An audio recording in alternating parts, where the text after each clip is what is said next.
Halo semuanya, jumpa lagi dengan saya Budiman Jayaputra, psikiatris dari Swedish Medical Clinic. Salam sehat mental dan bahagia. Ya, kita sudah beberapa kali bertemu di Omori TV. Kali ini di dalam masa pandemi COVID-19 atau COVID-19 ini banyak hal-hal yang memang perlu kita pertimbangkan nih, banyak perubahan-perubahan perilaku kita, banyak perubahan-perubahan aktivitas kita ya. Jadi kali ini saya akan bahas yang berkaitan dengan masalah kesehatan jiwa atau masalah kedokteran jiwa, dan kali ini yang gangguan yang saya akan bahas adalah mengenai gangguan skizofrenia ya.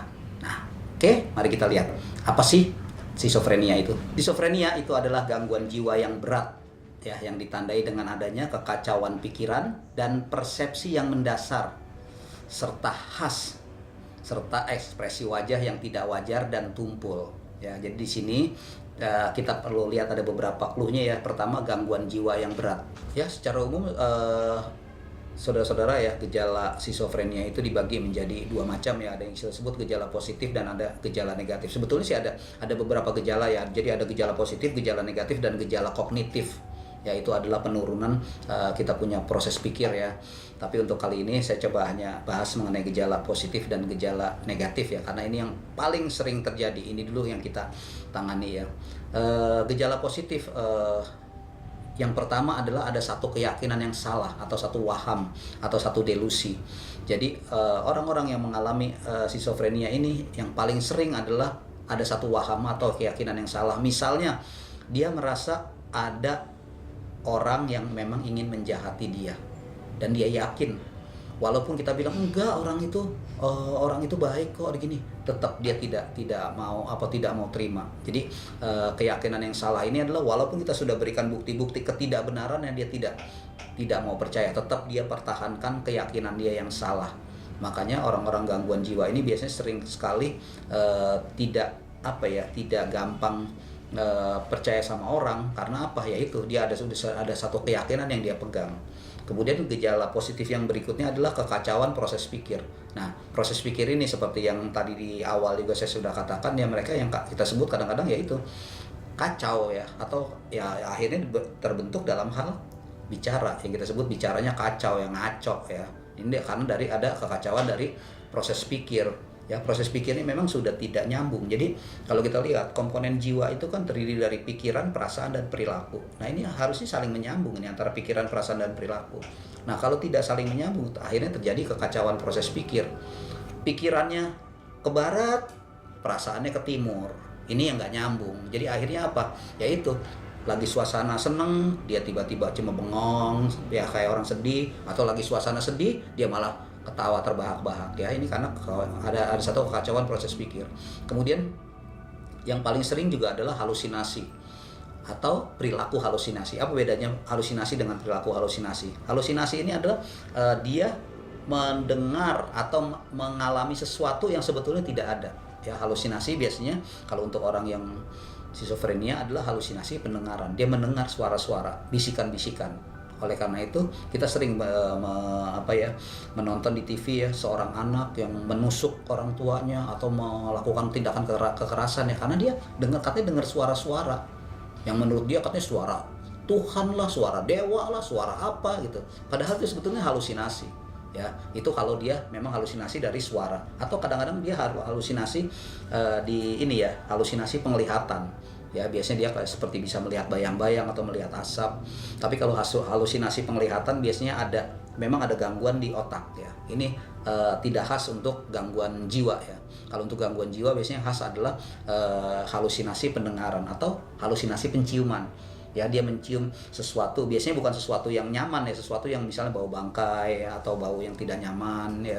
Atau halusinasi taktil, dia merasa seperti ada semut ya, ada semut di bawah kulitnya, dia merasa ini ya. Nah, seperti itu. Atau kadang-kadang ya itu dia merasa ada ada yang mengikuti dia ya. Kemudian kalau perilaku halusinasi itu, jadi dia lebih ke arah bengong atau kalau ngomong ya bergumam sendiri. Itu ya. Jadi walaupun halusinasinya kita tanyakan misalnya tidak ada halusinasi, tapi kita lihat ada perilaku halusinasi dalam arti bengong aja Atau kadang-kadang orang bilang niatin bintang, ngitung bintang di atas gitu ya. Nah, itu perilaku halusinasi. Kemudian gejala positif yang berikutnya adalah gaduh gelisah. Jadi orang-orang yang mengalami schizophrenia ini lebih ke arah yaitu tidak bisa diem ya, jadi duduk salah, berdiri salah, tidur pun nggak bisa ya, karena memang ada gaduh gelisah. Kemudian kadang-kadang keyakinannya itu ada waham, itu disebut waham kebesaran. Waham kebesaran apa? Ya dia merasa titisan nabi, dia merasa turunan dari nabi ya. Tuhan Allah menurunkan wahyunya kepada dia gitu loh. Nah ini jadi dia merasa hebat ya. Atau kalau yang aneh merasa ada, wah saya titisan dari Roh Kudus dan sebagainya. Lalu bagaimana nih dengan kita, banyak ya fenomena-fenomena di kita nih yang yang beberapa waktu ini ya ada seperti orang yang mengaku sebagai raja lah atau sebagai nabi. Ya saya nggak tahu ya, tapi mungkin ya jangan-jangan juga ada waham kebesaran. Ini perlu evaluasi lebih lanjut ya. Jangan-jangan mereka yang mengaku sebagai orang-orang yang tutusan nabi atau punya pengikut agama, bukan agama ya, lebih ke arah aliran spiritual tertentu ya, jangan-jangan memang ada waham kebesaran. Ya ini perlu kita teliti ya. Gitu. Kemudian gejala berikutnya adalah kecurigaan ya atau kejaran ya. Nah itu seperti tadi ya saya bilang ya, mereka kecurigaannya sangat tinggi yang kita sebut paranoid. Makanya paling banyak schizophrenia ini adalah tipe yang schizophrenia yang paranoid. Ya curiga, nggak gampang percaya. Dikasih minum sama orang, dia nggak mau. Dia kalau mau minum itu dia ngambil sendiri, dia tidak mau tuh diberikan minuman, walaupun misalnya kita berikan masih dalam segel, misalnya minuman kemasan dalam gelas plastik itu masih dalam segel, dia pasti, menurut dia masih punya pemikiran, wah bisa aja dimasukin dengan cara-cara tertentu gitu. Jadi pemikirannya sudah aneh aja. Kalau orang sudah curiga berlebihan, ada aja yang yang membuat dia itu bagi dia logis gitu loh, kecurigaan seperti itu. Kemudian yang berikutnya adalah permusuhan atau hostilitas ya. Nah orang-orang schizophrenia ini seringkali yaitu dia memandang orang dengan cara yang negatif dan dengan cara yang bermusuhan. Makanya kadang-kadang tanpa sebab ya dia memukul orang atau menusuk orang ya, memang karena itu sifat permusuhan ada di dalam diri dia ya. Kira-kira itu gejala positif yang ada. Dan gejala positif ini sejak awal ditemukan obat schizophrenia ini, memang semua obat-obat antipsikotik ya untuk schizophrenia ini bisa mengatasi gejala positif. Jadi gejala positif ini untuk kita dalam bidang psikiatri itu lebih gampang untuk diatasi. Yang lebih sulit adalah gejala negatif. Gejala negatif itu juga ada 7 ya. Jadi yang pertama adalah afek yang tumpul ya. Seperti tadi ya, afek saya bilang raut wajah ya atau roman muka yang tumpul ya, itu tidak ada ekspresi ya, datar aja gitu ya. Jadi kadang-kadang kalau yang sampai yang afeknya betul-betul tumpul ya, sampai orang bilang seperti muka topeng ya, dia ngomong, dia bicara atau apapun tidak ada ekspresi sama sekali ini. Kemudian gejala negatif berikutnya adalah penarikan emosional. Dia dalam hal emosinya tidak mau terlibat terlalu jauh ya, lebih senang mengurung diri ya gitu. Jadi dia tidak mau terlibat. Kalau kita kan ada sesuatu ya kita melibatkan, lagi seneng ya kita emosi, kita ikut terbawa ya, lagi sedih kita ikut. Kalau dia enggak, lebih ke arah pasif ya. Jadi karena memang ada penarikan emosional. Kemudian kemiskinan dalam hal berbicara. Jadi kalau dalam psikiatri kita istilahnya kemiskinan raport ya. Jadi istilahnya dalam hal komunikasi. Jadi ya itu seperti yang tadi juga saya katakan ya, kalau kita berbicara dengan orang, kita itu suasana pembicaranya hidup. Kalau dia itu lebih ke arah pasif ya itu. Jadi kamu sudah makan belum? Kamu mau makan nggak ada tuh. Misalnya kamu udah makan belum? Aduh mau sih tapi kayaknya masih kenyang, atau emang makanannya apa sih ya gitu. Kalau mereka enggak ya, karena memang ada kemiskinan dalam hal isi pembicaraan ya. Kemudian kalau kita pun ajak bicara juga ya itu mereka lebih cenderung ya pembicaraannya hal-hal yang simple ya gitu. Kemudian juga penarikan diri secara pasif dan apatis ya, dalam arti nggak mau bergaul ya. Seperti awal juga saya katakan ya, kebanyakan mereka maunya mengurung diri di kamar ya. Apalagi sekarang dengan teknologi yang demikian maju ya, jadi orang-orang schizophrenia ini sekarang lebih cenderung yaitu lebih banyak mengurung diri. Apalagi kalau sudah diberikan laptop atau komputer ya sudah udah di kamar aja deh tuh dia ngurung dah, kalau perlu makan juga di situ ya itu. Nah jadi kalau teman-teman atau saudara-saudara ada yang anggota keluarganya yang mengalami schizophrenia, cobalah ya, jangan dibiarkan dia hanya mengurung diri di rumah, kemudian lingkungannya hanya lingkungan dia dan gadget dan benda mati ya.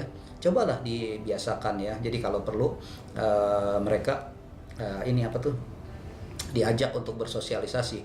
Dan seperti yang tadi saya katakan bahwa mereka memang tidak punya motivasi atau inisiatifnya ini sekali, rendah sekali. Jadi orang yang mengalami schizophrenia harus ada orang pendamping atau caregiver yang bisa mendorong dia ya. Jadi kalau saya istilahkan orang yang mengalami gangguan jiwa schizophrenia ini seperti pintu yang engselnya sudah karatan, mau dibuka susah sekali, tapi kita harus bantu.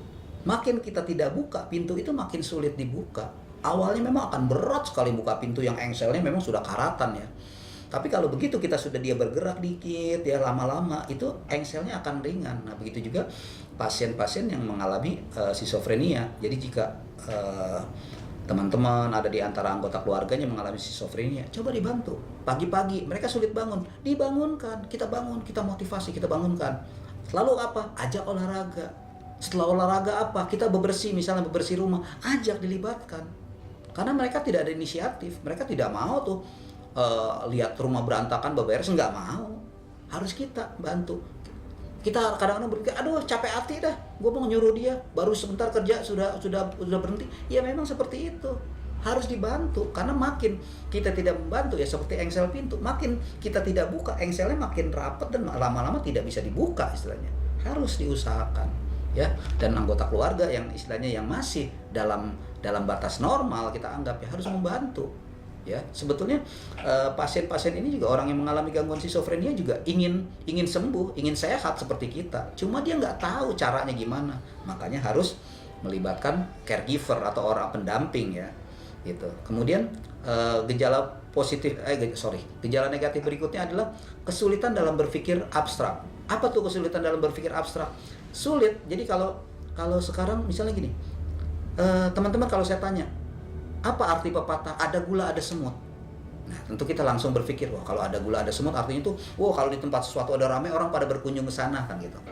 Atau misalnya begini, sekali mendayung 2-3 pulau terlampaui. Wow, artinya tuh kalau kita udah jalan sekalian ya ada beberapa pekerjaan yang bisa kita lakukan gitu loh bersamaan ya. Kalau mereka orang-orang yang seperti ini tuh tidak bisa berpikir abstrak. Ada gula ada semut artinya apa? Artinya ya kalau ada gula ada semut. Nah gitu. Sekali mendayung 2-3 pulau terlampaui artinya apa? Ya dia paling dia diam aja gitu, dia bingung gitu. Karena memang kesulitan dalam berpikir abstrak ya. Ini jadi salah satu itu gejala negatif yang sebetulnya juga kita bisa praktekkan di rumah ya. Kalau di antara teman-teman ada anggota keluarganya ya bisa kita tes ya dalam hal pemikiran abstrak seperti ini ya.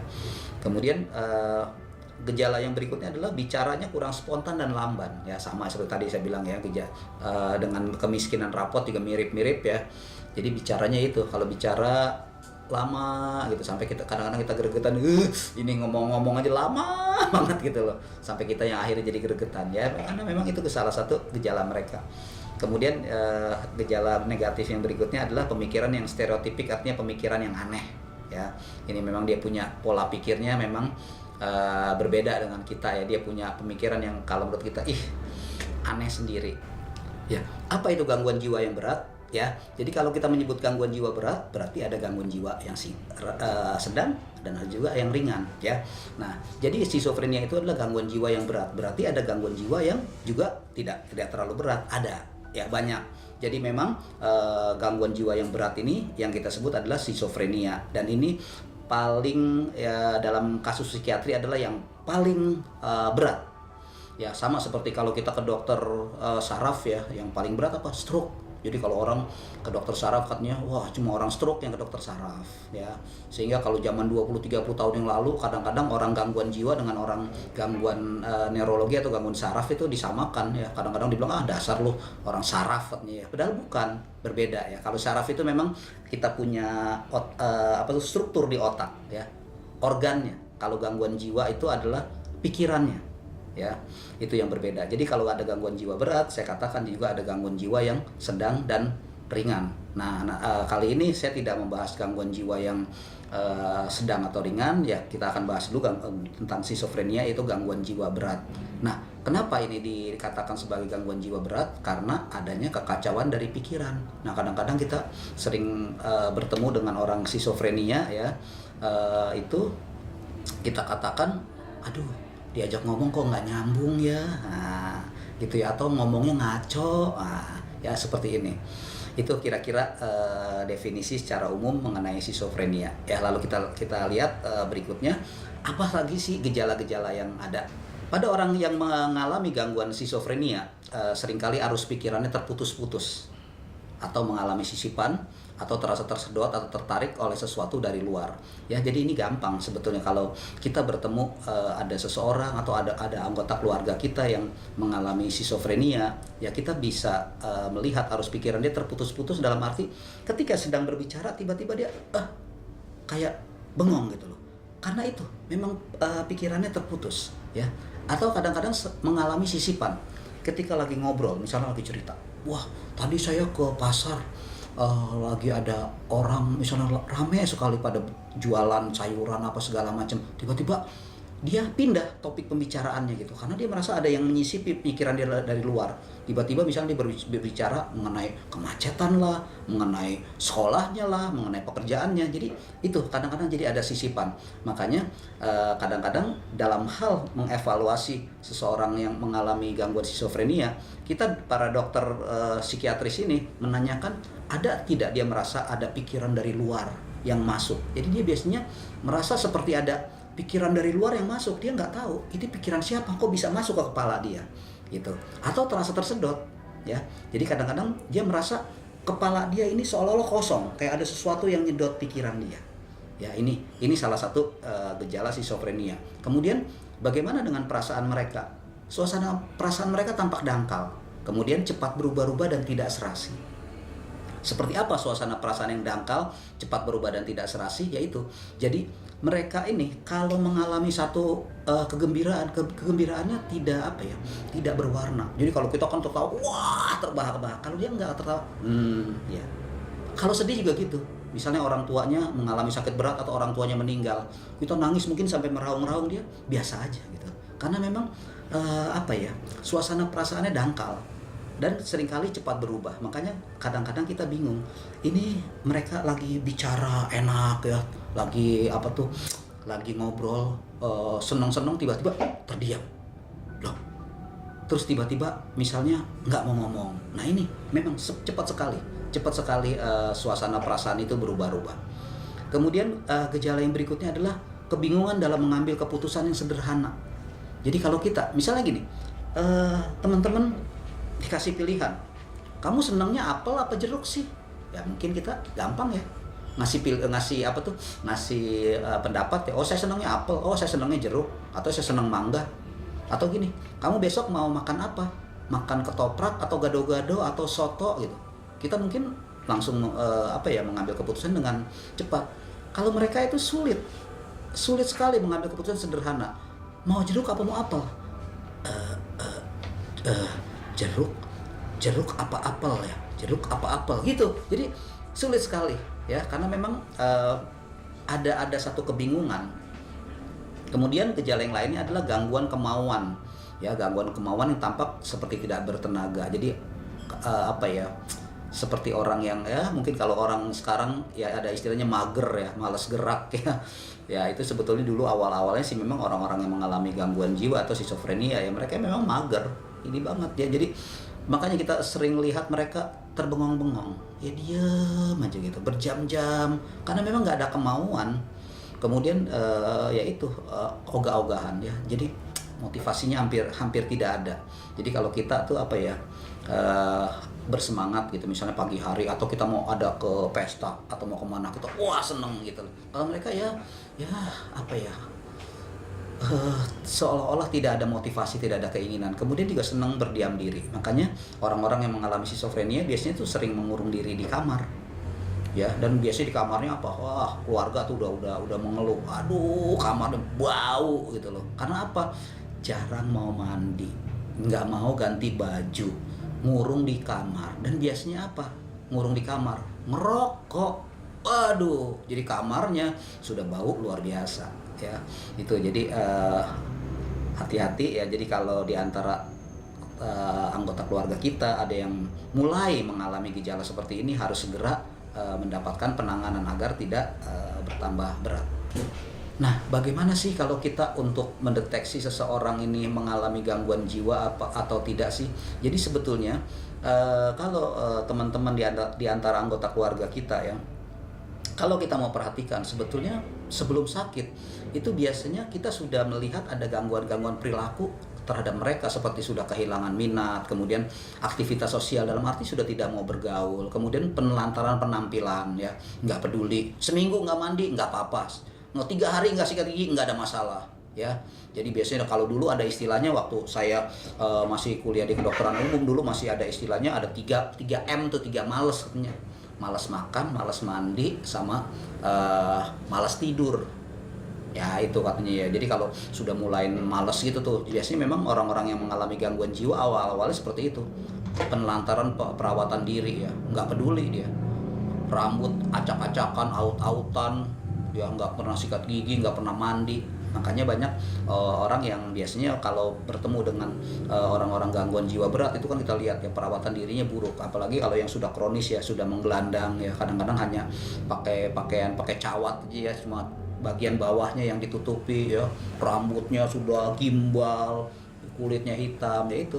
Tapi sebetulnya gejala awal pun seseorang yang sebelum mengalami gangguan skizofrenia sudah kelihatan. Cuma yang seringkali kadang-kadang keluarga ini adalah tidak sadar, tidak aware bahwa ada anggota keluarganya sudah mulai mengalami gangguan jiwa gitu loh. Jadi dia menganggap anak saya mungkin lagi bete nih, 3 hari ngurung diri di kamar, seminggu ngurung diri di kamar, ya anggap nggak ada masalah. Padahal ini adalah gejala awal dan harus segera mendapatkan pertolongan gitu loh.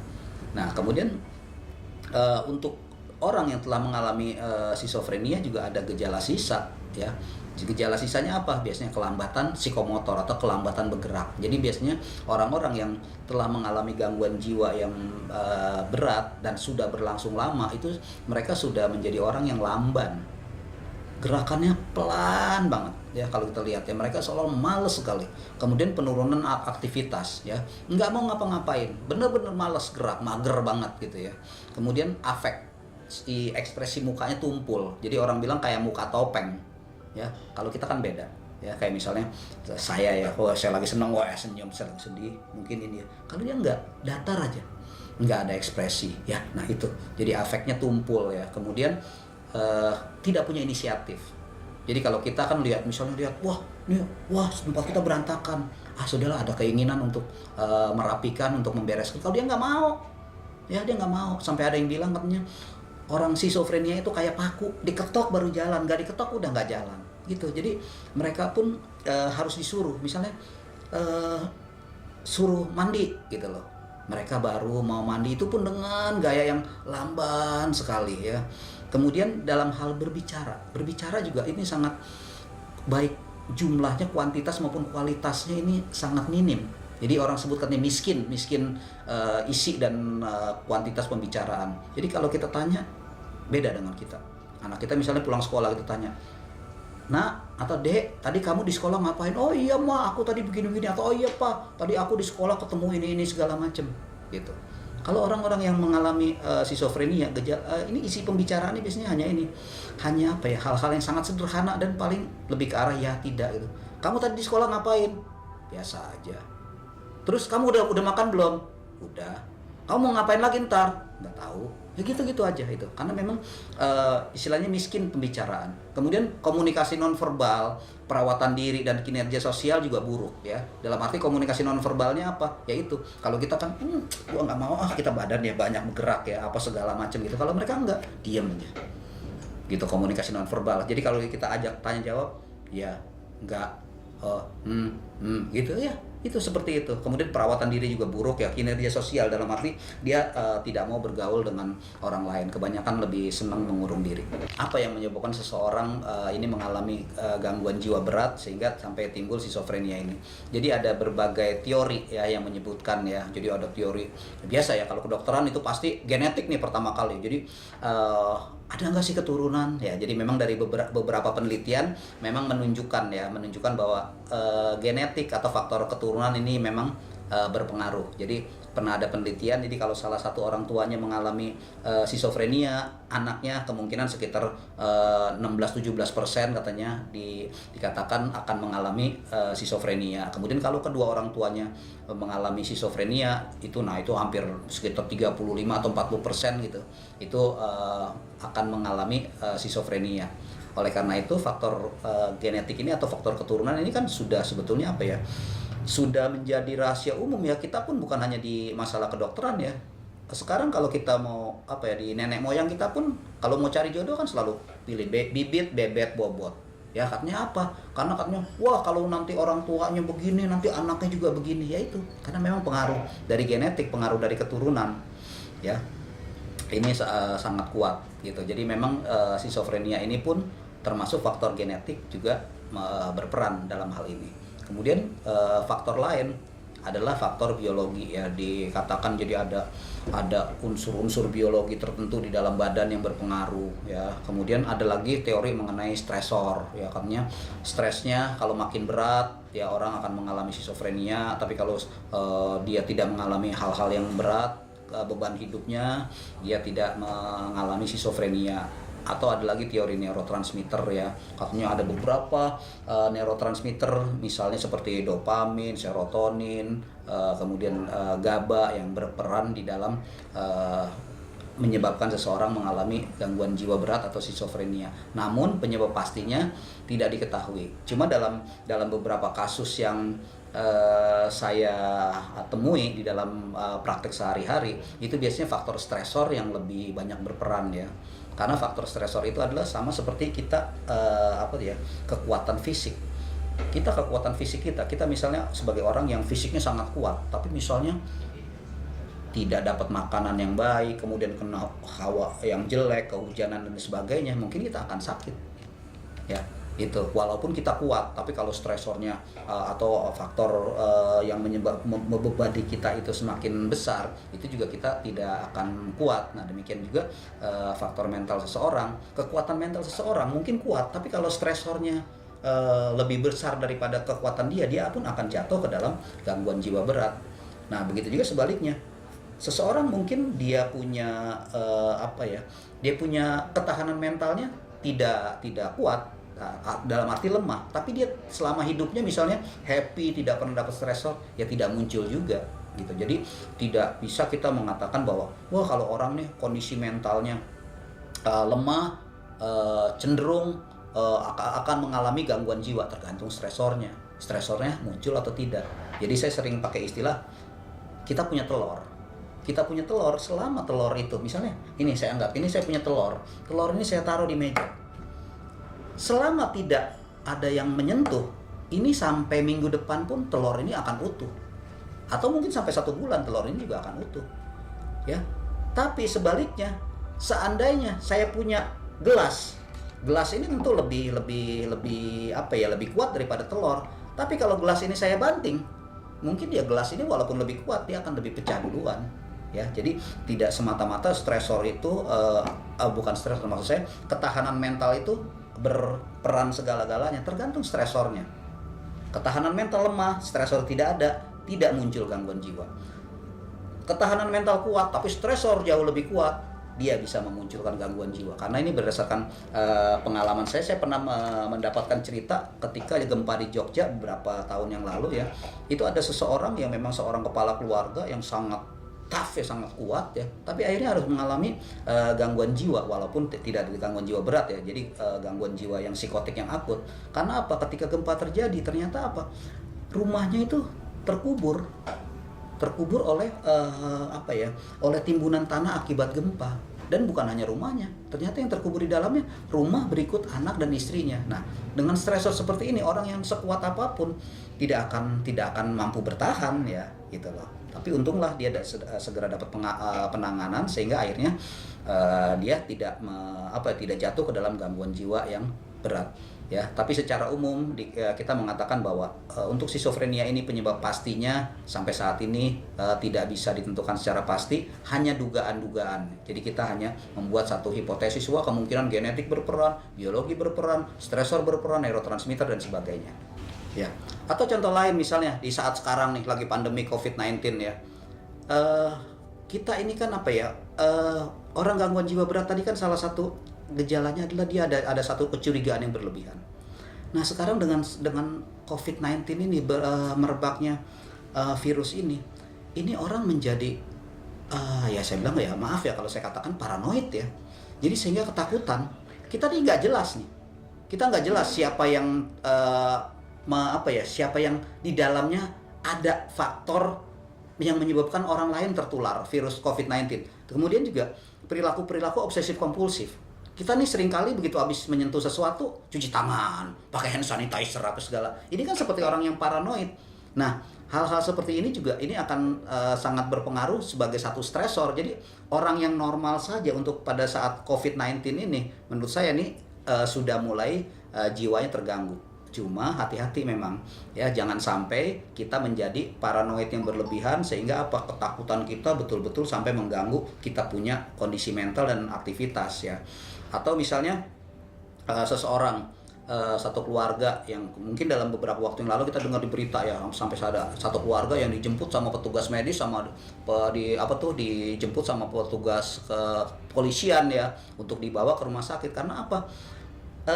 Ada salah satu anggota keluarganya yang sebagai pasien ya, pasien dalam pengawasan, kemudian akhirnya mereka begitu mau dites ternyata positif semua, tapi mereka tidak mau dirawat di rumah sakit dengan alasan mau dikarantina di rumah aja bersama-sama gitu. Ya memang ini juga sebagai satu stresor. Memang terus terang semewah-mewahnya rumah sakit ini tidak akan bisa menggantikan rumah. Ya, mereka satu keluarga. Memang ya kalau jangankan mereka ya, kita sendiri mungkin kalau disuruh memilih mau karantina di rumah atau di rumah sakit, pasti kita maunya di rumah. Karena apa? Kita merasa nyaman dengan rumah kita sendiri.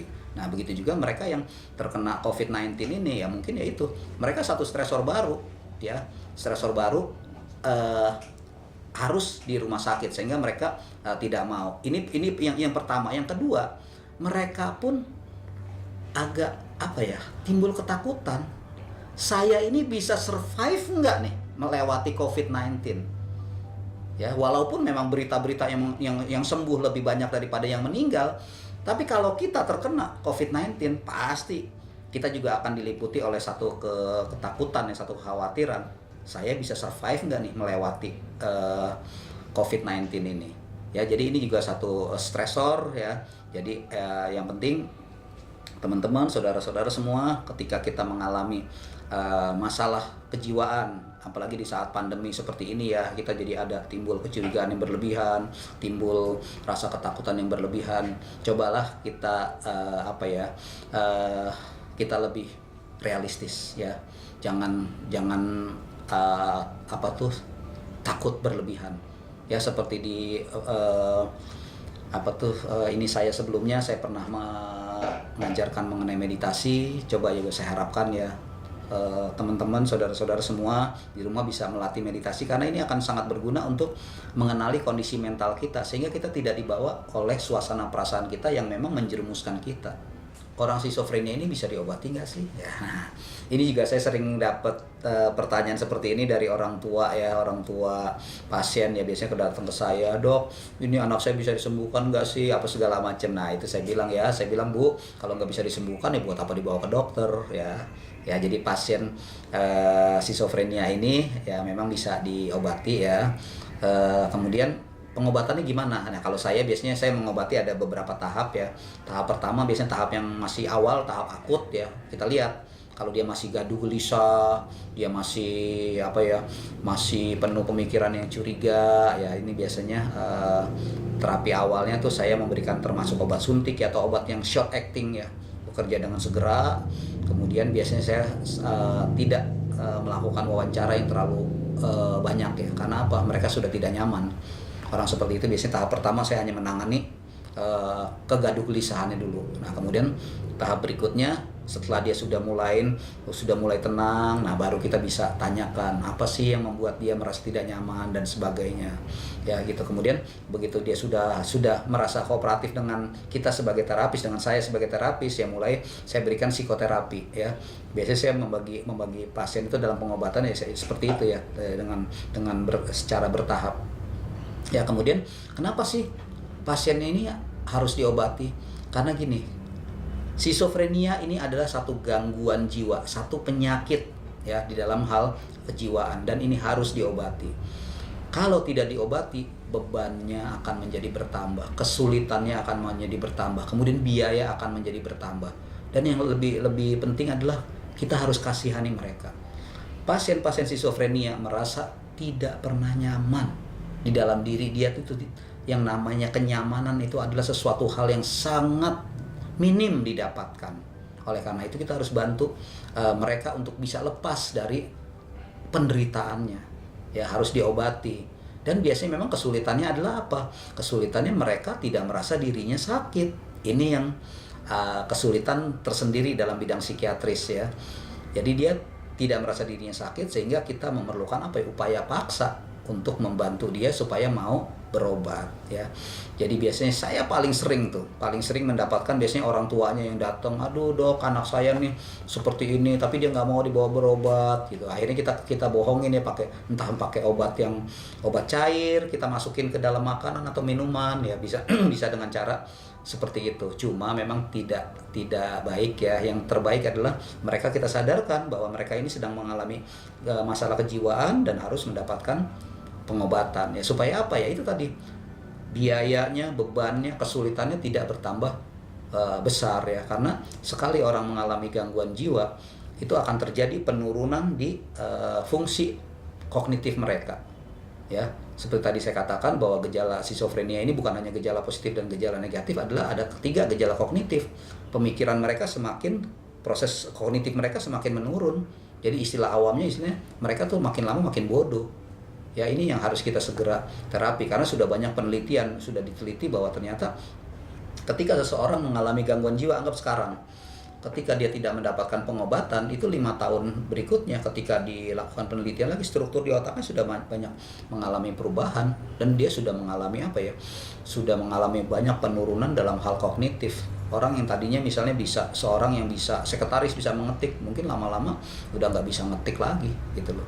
Orang yang biasanya sebagai ibu rumah tangga bisa ke pasar, bisa dia sudah tidak bisa mandiri lagi.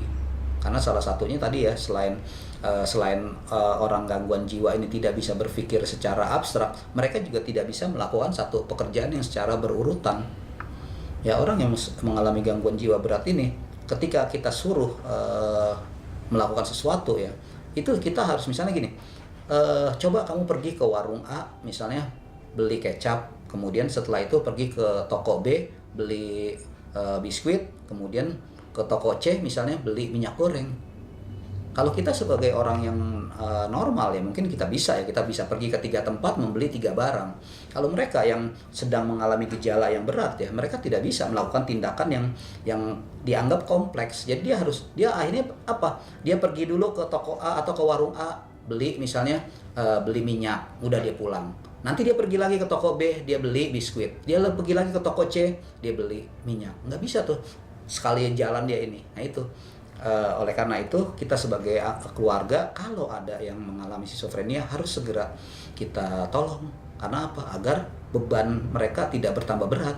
Karena apa? Kesejahteraan hidup mereka pun kita pertaruhkan. Gitu ya. Jadi teman-teman, kalau di antara anggota keluarga ada yang mengalami skizofrenia, harus segera mencari pertolongan. Mungkin awalnya kita tidak bisa membawa pasien ya. Kalau saya bisa memaklumi itu ya, karena memang bukan hal yang gampang.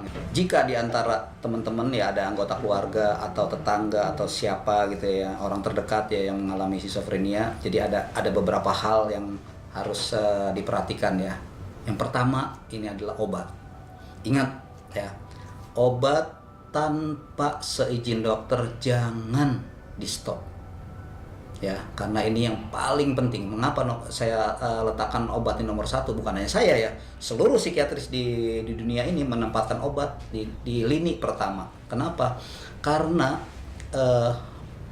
pasien-pasien yang mengalami gangguan jiwa skizofrenia ini biasanya setelah mereka beberapa bulan minum obat ini, mereka sudah merasa sembuh dan akhirnya apa? Tidak mau minum obat. Atau kadang-kadang pasiennya masih mau minum obat, keluarganya melihat, aduh gue lihat lu udah bagus, sudah normal, udah dah, berhenti aja minum obat. Nah ini sebagai provokator juga keluarga kadang-kadang ya. Jadi obat ini adalah lini terdepan ya. Jadi obat jangan di stop tanpa seizin dokter, karena ini adalah yang membuat pasien skizofrenia tetap bisa dalam kondisi yang stabil. Dan kita harapkan kalau dia gangguannya memang masih gangguan yang akut atau masih serangan yang pertama, kita harapkan dia bisa sembuh sempurna. Artinya apa? Dia bisa sembuh tanpa minum obat. Dan biasanya pengobatan ini memang bukan hal yang singkat. Secara teoritis dikatakan bahwa orang yang mengalami gangguan jiwa yang akut itu memerlukan waktu 2 tahun minum obat secara rutin ya. Kemudian kenapa kita harapkan minum obat secara rutin? Karena kita tidak menginginkan mereka menjadi kronis. Karena apa? Kalau mereka jatuh ke dalam fase kronis, mereka harus minum obat minimal 5 tahun ya. Bahkan yang paling sering terjadi adalah minum obat mereka seumur hidup. Kenapa sih orang gangguan jiwa? Kalau kita lihat ya di Indonesia ya, kenapa orang gangguan jiwa kok tampaknya nggak bisa sembuh ya, atau misalnya makan obat seumur hidup. Nah, ini yang seringkali fenomena seperti ini kita lihat sehari-hari di Indonesia. Hal ini yang terjadi kenapa? Karena ketika seseorang mengalami gangguan jiwa pertama kali, keluarga tidak menyadari bahwa ini gangguan jiwa. Keluarga menganggap apa? Jangan-jangan diguna-guna, jangan-jangan disantet, jangan-jangan dia kesurupan, dibawalah ke paranormal. Sampai masalahnya sudah kronis, baru dibawa ke dokter. Jadi kalau saya tuh sering ledekin ke pasien. Jadi ketika seseorang pertama kali mengalami skizofrenia, dibawa ke orang pinter. Orang pinter udah nggak bisa, baru dibawa ke orang bodoh, saya bilang gitu. Nah ini ya, hati-hati, jangan sampai seperti itu ya. Jadi ketika di antara anggota keluarga kita sudah ada yang mengalami gangguan jiwa atau gejala skizofrenia, harus segera dibawa ke dokter. Tapi kita nggak yakin nih, ini jangan-jangan memang kesurupan. Buat saya nggak masalah. Oke, kita berbarengan. Jadi kalau di antara teman-teman tidak yakin dengan dokter, lebih merasa ini sebagai orang kesurupan atau kesambet atau diguna-guna, nggak apa-apa, berbarengan. Kita lihat. Kalau saya secara gampang sih, sebetulnya sederhana.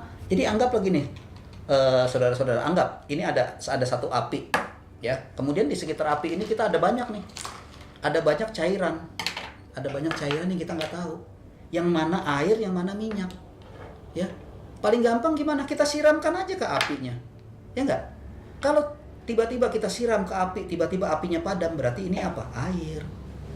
Tapi sebaliknya, kalau misalnya ini, begitu kita siram, tiba-tiba dia bertambah besar, berarti jangan-jangan kita siram nih minyak atau bensin. Begitu juga kalau di antara keluarga ada yang mengalami gangguan jiwa, kita bingung, ini dia gangguan jiwa medis atau kedokteran atau kesambet. Ya udah, tinggal bawa aja ke dokter. Karena apa? Kalau memang gangguan jiwa itu murni karena kesurupan ataupun karena diguna-guna, obat saya tidak akan mempan. Jadi teman-teman tidak usah khawatir ya. Begitu juga sebaliknya. Kalau dia memang karena kesambet, begitu dibawa ke paranormal atau ke dukun, dia langsung hilang dan normal 100%. Tidak ada gejala sisa. Yang sering kali terjadi, maaf ya, saya bukannya antipati terhadap paranormal. Yang sering kali terjadi adalah keluarga ini dipermainkan, dalam tanda kutip ya, dipermainkan atau diperes paranormal. Mereka disuruh bayar ini itu segala macam, wah, potong ayam, potong kambing, sampai potong sapi. Begitu keluarga sudah tidak punya duit, akhirnya apa? Dia bilang apa? Maaf, ini bukan bagian, ini udah bukan wewenang saya lagi, udah harus dirujuk ke dokter. Masalahnya sudah menjadi kronis. Kalau sudah kronis, minum obat minimal 5 tahun, bahkan seumur hidup. Inilah kenapa fenomena di Indonesia, orang yang mengalami gangguan jiwa seringkali makan obat seumur hidup. Karena apa? Dibawa ke dokter sudah dalam kondisi yang kronis, sudah dalam kondisi yang istilahnya sudah amburadul. Nah, kita dokter suruh beresin yang sudah kacau balau, ya akhirnya juga tidak akan sempurna, ya. Ini yang pertama. Terus kedua, masalah tempat tinggal atau pemondokan. Di luar negeri, masalah ini menjadi satu isu yang cukup krusial, ya. Belajar keterampilan hidup. Nah, ini sangat penting untuk pasien-pasien yang pernah mengalami gangguan skizofrenia. Jadi jangan kita menganggap, mereka kan sebelumnya bisa. Nah, ini seringkali keluarga salah menganggap bahwa mereka yang tadinya mampu menguasai keterampilan tertentu atau pengetahuan tertentu, setelah mengalami skizofrenia masih tetap seperti itu. Tidak. Biasanya mereka sudah mengalami penurunan. Oleh karena itu, belajar keterampilan hidup ini sangat diperlukan. Jadi kita biasanya lakukan lagi hal-hal yang sederhana. Misalnya kita ingatkan bagaimana mereka harus mandi secara teratur, menyikat gigi, ya, kemudian juga bagaimana membereskan kamar dan sebagainya. Kemudian dilatih terutama untuk pertama untuk kemandirian dulu, ya. Sehingga kita harapkan tanpa pendamping, tanpa caregiver, pasien ini bisa tetap menjalankan aktivitas sehari-hari dengan nyaman, ya. Jadi kita ajarkan kembali, ya, keterampilan hidup yang untuk sehari-hari. Nah, setelah keterampilan itu mereka sudah dapatkan, kita coba pikirkan untuk ke arah yang lebih mendalam lagi atau lebih ke keahlian tertentu, ya. Kemudian hal berikutnya yang harus diperhatikan adalah penggunaan waktu luang. Seperti tadi saya sudah singgung, ya, banyak pasien-pasien skizofrenia ini yang menghabiskan waktu itu hanya berdiam diri di kamar, ya, main komputer, main game, main gadget, ya, ngerokok, makan di kamar. Kadang-kadang melakukan, ya, toilet training segala untuk bebersih juga di kamar, ya. Mereka ada yang bawa pispot ke kamarnya. Ini sudah sangat tidak kondusif, ya, sangat tidak mendukung, ya.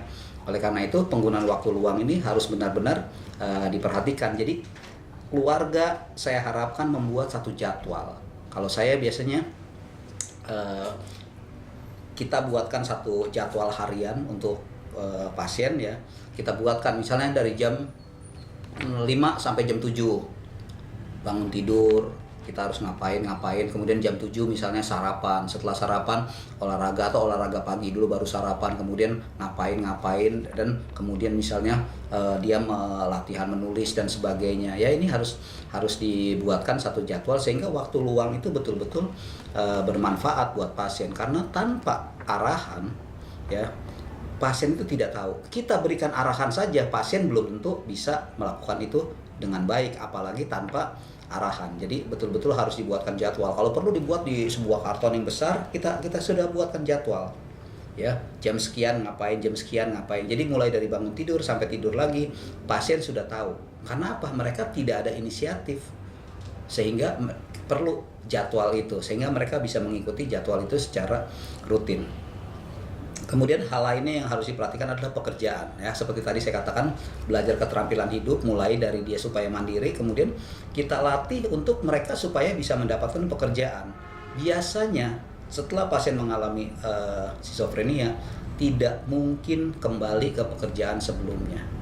Ya, saya pernah mendapatkan pengalaman banyak tadinya dia seorang pengacara, ya.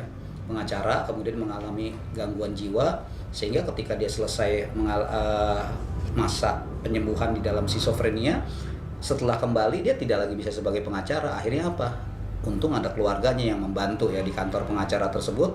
Tadinya dia sebagai pengacara, akhirnya cuma sebagai sekretaris, dalam tanda kutip, ya, sekretaris alias tukang ketik, juru ketik, ya, karena memang sudah mengalami penurunan. Nah, masalah pekerjaan ini perlu diperhatikan supaya apa? Mereka juga punya kegiatan yang mandiri. Dan sekarang sebetulnya dengan teknologi sekarang ini masalah pekerjaan ini tidak terlalu sulit. Karena beberapa pasien saya ini sekarang sudah melakukan usaha adalah dengan jualan online. Sudah lebih enak. Dan buat pasien-pasien skizofrenia, buka toko online ini jauh lebih nyaman buat mereka. Karena apa? Mereka memang tidak langsung berhubungan dengan orang lain. Mereka hanya berhubungan dengan komputer, kemudian ketika ada pesanan barang tinggal dia packing, ya, dia kirim.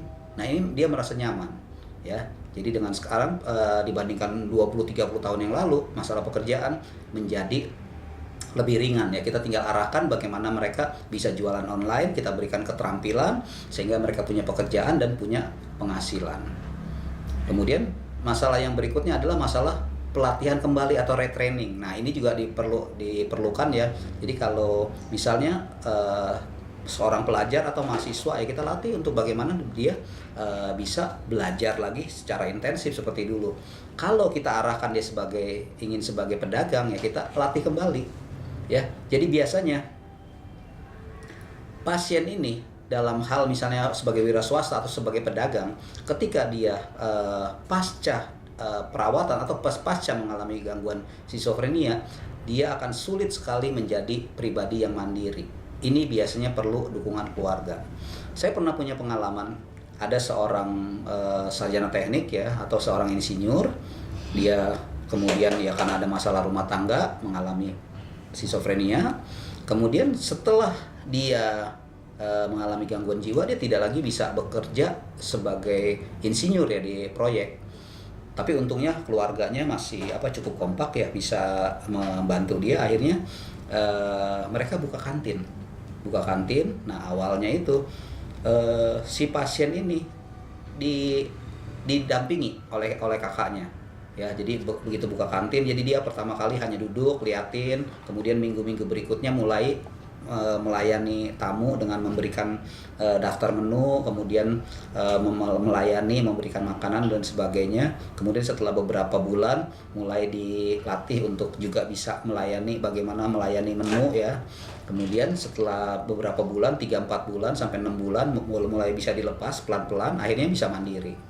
Nah, tapi kemudian ketika kantinnya itu tutup, dia pindah usaha lain, dia buka peternakan ya di daerah Jawa Barat ya, bisa buka peternakan ayam dan sebagainya. Nah, ini pelatihan kembali ini perlu gitu, agar mereka memang punya kegiatan sehingga tidak dibiarkan hanya bengang-bengong. Dan satu hal yang tapi bukan yang ini ya, yang terakhir, tapi memang bukan yang paling ini ya, justru paling berperan besar adalah dukungan keluarga.